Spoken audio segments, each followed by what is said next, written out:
चलिए अब हम बहुत ही इंपॉर्टेंट कॉन्सेप्ट डिस्कस करने जा रहे हैं, concept of market price and factor cost. Concept of market price and factor cost, ये क्या होता है सर? घबराओ मत, मैं हूं, समझा रहा हूं। मार्केट प्राइस का मतलब होता है अमाउंट पेड बाय बायर। वो अमाउंट जो बायर ने पे किया उसको हम क्या बोलते हैं? Market price. फैक्टर कॉस्ट क्या होता है? Amount received by factor owner. Amount received by factor owner. थोड़ा खतरनाक वर्ड लिख दिया, सिंपल लिख देता हूं, प्रोड्यूसर है sir. Amount paid by buyer is market price, amount received by producer factor cost. Sir ये तो आप पागल बना रहे हो। अगर हम एक 200 रुपए हमारी जेब में है और जाके 200 रुपए डोमिनोज को दे दें और एक पिज्जा लिया है अपनी भूख मिटाने के लिए, तो मैंने कितना पे किया? 200। प्रोड्यूसर ने रिसीव कितना किया डोमिनोज ने? 200। दोनों सेम है सर? नहीं, जमीन आसमान का डिफरेंस है, बहुत ध्यान से समझो। मैं 2 एग्जांपल से ये सारी चीजें समझाऊंगा और एक डेरिवेशन लूंगा। Be careful, look at the board. ये बात ध्यान रखना, market price is the amount paid by buyer, whereas factor cost is the amount received by factor owner or you can say producer. Now दोनों में difference क्या? Take example. Suppose आप एक shirt purchase करने गए। जब शर्ट परचेज करने गए, आपको एक शर्ट पसंद आई, उस शर्ट पे लिखा हुआ था 300 रुपीज। कितना? 300। आपने ली और कहा भैया ये शर्ट दे दीजिए। तो बिल आया, उस पे ऐसे लिखा हुआ है, ध्यान से देखना, कॉस्ट ऑफ शर्ट 300 रुपए, फिर वैट या सेल्स टैक्स जिसको आप कह सकते हो 50 रुपए, टोटल 350 रुपए। अब शर्ट थी 300 रुपए की, बिल आया कितने का? 350 का। क्यों आया 350 का? 50 रुपए उस पे क्या लग गया? वैट लग गया, सेल्स टैक्स लग गया। अब आपको एज ए बायर कितने देने पड़ेंगे? 300 या 350? आपको कितने देने पड़ेंगे? 350। Amount paid by buyer. So this is what, ये क्या है आपका? ये है आपका market price, amount paid by the buyer. जबकि क्या प्रोड्यूसर को पूरे 350 मिल जाएंगे? नहीं, ये 50 रुपए उसे गवर्नमेंट को जमा करवाने पड़ेंगे। वो टैक्स के पैसे अपने पास नहीं रख सकता, वो गवर्नमेंट को जमा करवाएगा। उसको कितने मिले? उसको मिले 300 रुपए।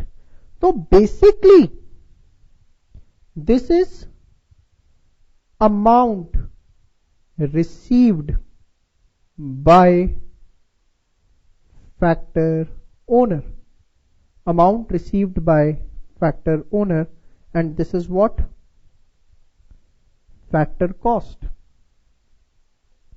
तो गवर्नमेंट जो है इनडायरेक्ट टैक्सेस, ये जो वैट लगाया, सर्विस टैक्स, इस तरह के बहुत सारे इनडायरेक्ट टैक्सेस गवर्नमेंट लगाती है, और वो इनडायरेक्ट टैक्सेस गुड्स के प्राइस बढ़ा देते हैं, और इस वजह से एज ए बायर आपको ज्यादा देना पड़ता है। एक और अच्छा एग्जांपल दूं, डोमिनोज में पिज्जा 49 रुपीज का मिलता है, बट आज तक एक व्यक्ति का नाम बता दो जिसे वो पिज्जा 49 में मिला।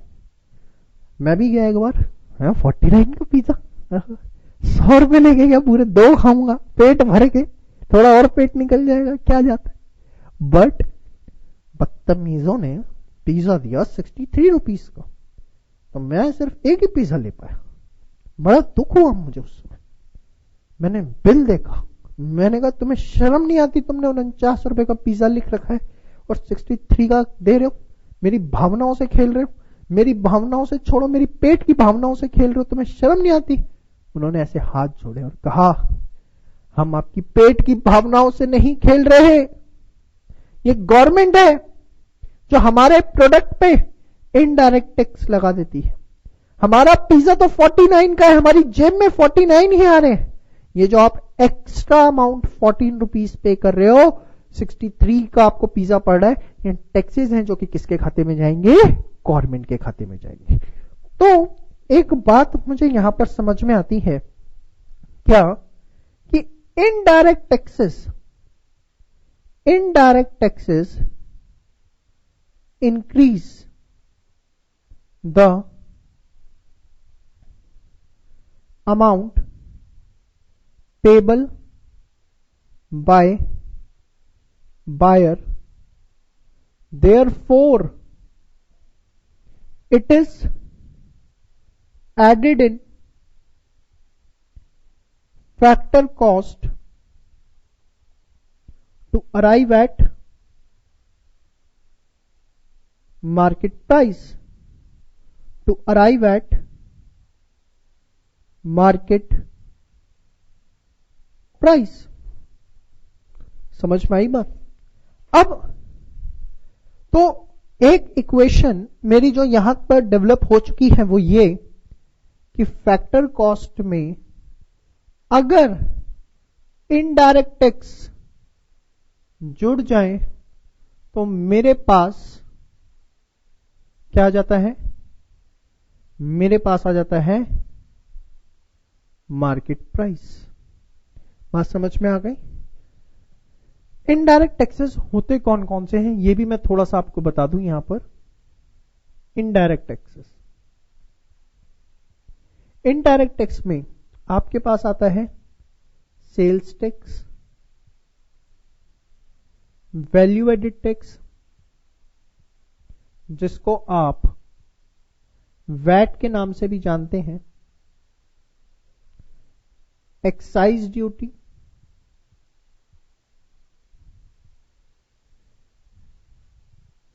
Custom duty, service tax.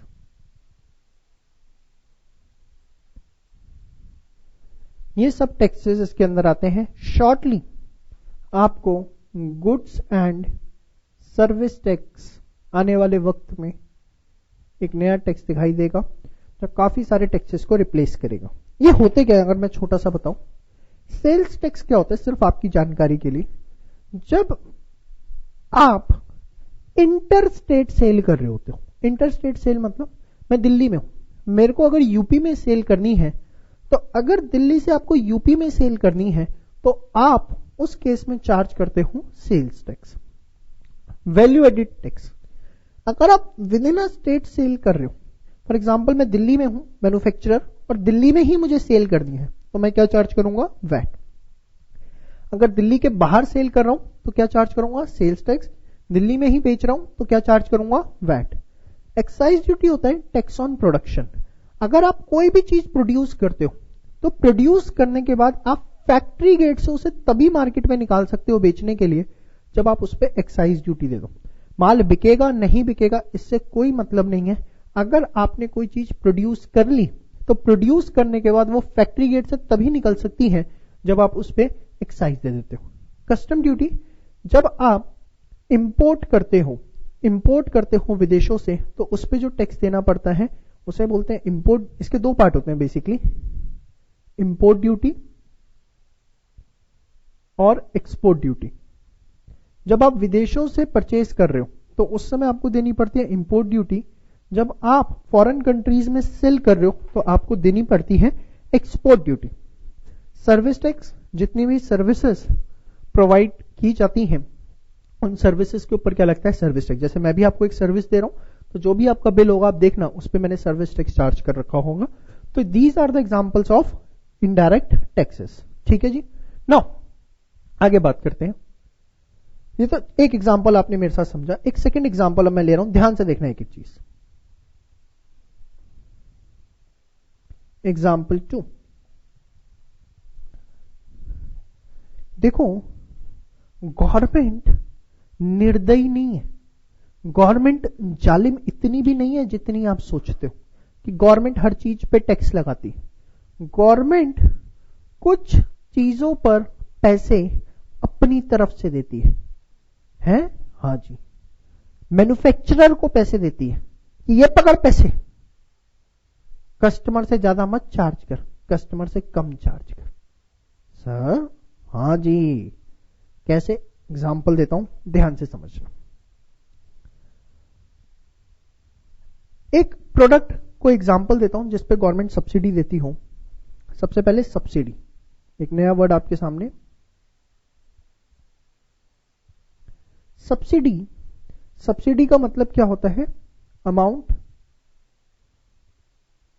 Provided by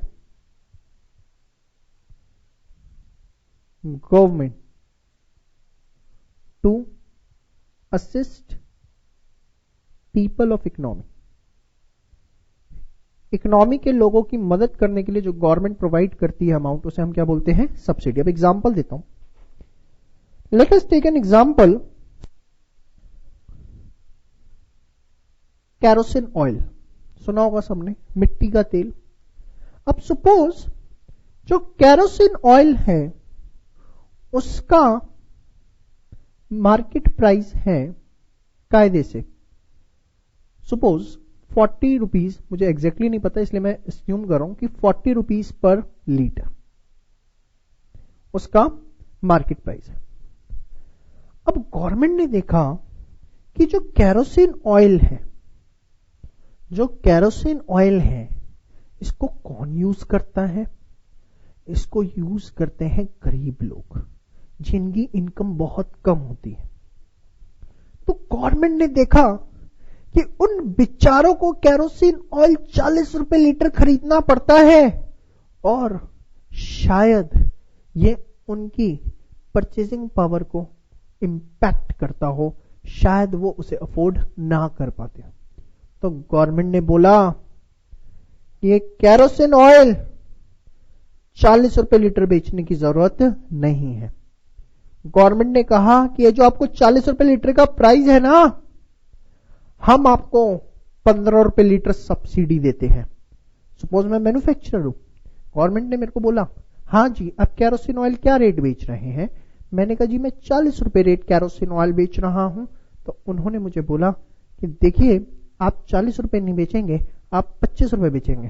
तो मैंने कहा कि मैं क्या आपको पागल नजर आ रहा हूं कि मैं 40 रुपए वाली चीज 25 में बेचूंगा? तो गवर्नमेंट ने प्यार से समझाया ऐसा है, बकवास करने की आपको जरूरत नहीं है, आपको जो भी नुकसान होगा गवर्नमेंट पूरा करेगी। मैंने कहा सर मुझे क्या प्रॉब्लम है, मैं 25 रुपए का बेच दूंगा और जो 15 रुपए लीटर है वो मैं आपसे ले लूंगा, अपना राज मत हो बस। तो मान गए। अब हुआ क्या इस केस में जरा समझना कि 40 रुपए लीटर है जिसमें से कस्टमर को कितना पे करना है? 25 रुपए पर लीटर, जबकि बाकी जो है वो गवर्नमेंट पे करेगी in the form of subsidies. कितना? 15 रुपए पर लीटर। कस्टमर को पे करना है 25 रुपए लीटर, बाकी कौन पे करेगा? गवर्नमेंट। और हमारे हैं लाला जी को पूरा 40 रुपए मिलेगा, लाला जी को कोई नुकसान नहीं है, लाला जी को पूरा कितना मिलेगा? 40 रुपए। अब कस्टमर पे कर रहा है 25 रुपए। जो कस्टमर पे करता है उसे क्या बोलते हो? सर हम उसे मार्केट प्राइस बोलते हैं। जो कस्टमर पे करता है हम उसे क्या बोलते हैं? Market price. गवर्नमेंट ने पे किए 15 रुपए सब्सिडीज, और ये जो 40 रुपए ये कौन रिसीव कर रहा है? रिसीव्ड बाय प्रोड्यूसर, तो ये क्या कहलाएगा आपका, ये कहलाएगा ये आपका क्या कहलाएगा, ये कहलाएगा factor cost, the amount received by producer. तो अगर आप देखो यहां पर जो मेरी इक्वेशन बन रही है, ये आपने होपफुली नोट डाउन कर लिया होगा, नहीं किया तो कर लो फटाफट। यहां पर मेरी जो इक्वेशन बन रही है वो क्या बन रही है, वो बन रही है factor cost is equals to market price plus subsidies. अब factor cost is equals to market price plus subsidies. मैंने यहां मार्केट प्राइस निकाला था, इसलिए मैं यहां भी मार्केट प्राइस निकाल लेता हूं।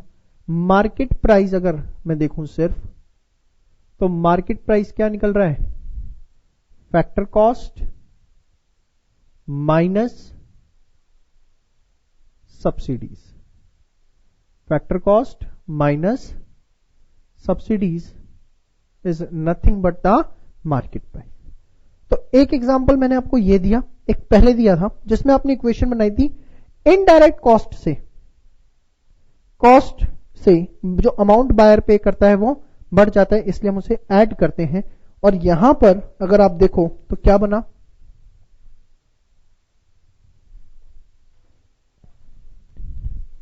सब्सिडीज की वजह से बायर को अमाउंट ज्यादा पे करना पड़ा या कम पे करना पड़ा, कम करना पड़ा। 40 की चीज 25 में मिली, क्यों मिली, क्योंकि गवर्नमेंट 15 रुपए की सब्सिडी दे रही थी। तो I can write subsidies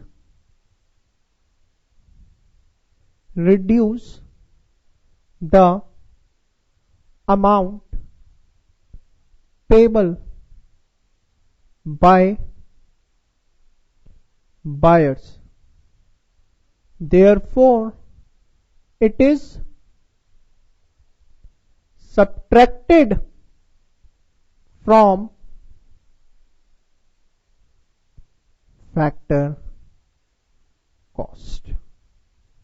It is subtracted from factor cost to arrive at market price. ये क्वेश्चन आपसे एग्जाम में पूछा जा चुका है। क्यों ऐसा करते हो, क्यों इनडायरेक्ट टैक्स ऐड करते हो, क्यों सब्सिडीज माइनस करते हो, एग्जाम में ये क्वेश्चन आपके पास आ चुके हैं।